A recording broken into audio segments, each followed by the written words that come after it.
ప్రభువునందు ప్రియ శ్రోతలారా, యేసుక్రీస్తు నామమున మీకు శుభములు.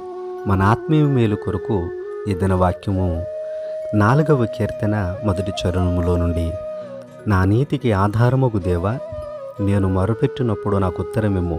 ఇరుకులో నాకు విశాలత కలుగు చేసిన వాడువు నీవే. నన్ను కరుణించి నా ప్రార్థన అంగీకరించుమని ప్రార్థన చేస్తూ ఉన్నాడు భక్తుడైన దావీదు. ఎంత అద్భుతమైన ప్రార్థన! ఒక విషయాన్ని మనం గమనిస్తే, దేవునికి కష్టకాలంలోనూ, వేదనలోనూ, దుఃఖములో ఉన్నప్పుడు ప్రార్థన చేస్తూ ఉన్నాడు భక్తుడు.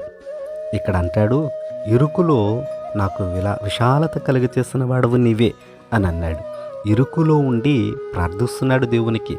ఇరుకులు అనంటే చాలా కష్టాలు, వేదనలు, దుఃఖములు, బాధలు, చాలా అప్పులు, ఎన్నెన్నో వేదనలు, ఒంటరితనం, ఇట్లాగూ తన జీవితంలో అలమటించి చాలా మొరపెడుతూ దేవుణ్ణి అడుగుతున్నాడు. ప్రభువా, నేను ఇరుకులో ఉన్నాను, నాకు విశాలత కలిగించు అని, నన్ను కరుణించు అని దేవుణ్ణి వేడుకుంటూ ఉన్నాడు. అప్పుడట దేవుడు ఆకాశం నుండి ప్రార్థన వినేవాడు గనుక కరుణించన్నప్పుడు కరుణించి విశాలతలోనికి నడిపించాడట. ఈ దినమందు మన జీవితంలో ఉండేటువంటి ప్రతి ఇరుకు, ఇబ్బంది, ప్రతి కష్టము, శ్రమ, శోధన, మన హృదయంలో ఉండే మానసిక వేదన ఆకాశమందుండి ప్రభువు చూస్తూ, అయ్యో నా బిడ్డలు నా కొరకు ప్రార్థించకపోతారా, నా యొద్దకు రాకపోతారా అని దినమెల్ల 2 చేతులు మన వైపు చాచి మనల్ని కరుణించాలని, కనికరించాలని ఆయన ఆశతో ఎదురు చూస్తూ ఉన్నాడు.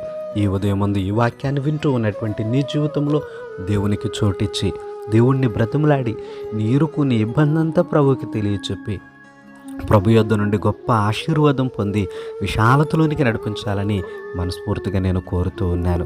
భక్తుడు దేవునికి ప్రార్థన చేస్తూ తన బాధ అంతా చెప్తూ ఆయన అన్నాడు, నన్ను కరుణించు ప్రభువా, నన్ను విశాలతలోనికి నడిపించు. దేవుడు కూడా ఆకాశం ముందుండి చూస్తూ దేవుడు తన దూతలకు ఆజ్ఞాపిస్తాడట మనకు సహాయం చేయడం కొరకు. కనుక మనం కూడా మన ఇరుకుల్లో, ఇబ్బందుల్లో, కష్టాల్లో, శ్రమల్లో, బాధల్లో కృంగిపోక దేవుని వైపు చూస్తూ ప్రార్థన చేసి ప్రభు యొక్క కరుణను పొంది ఆయన దేవదూతల సహాయము చొప్పున ఇరుకులో నుండి విశాలతలోనికి నడిపింపబడినట్లు ప్రార్థించేవారిగా మారాలని కోరుతూ ఉన్నాను. అట్టి గొప్ప కృప, ఆశీర్వాదం, కరుణ ప్రభు మనకి అనుగ్రహించునుగాక. ఆమేన్.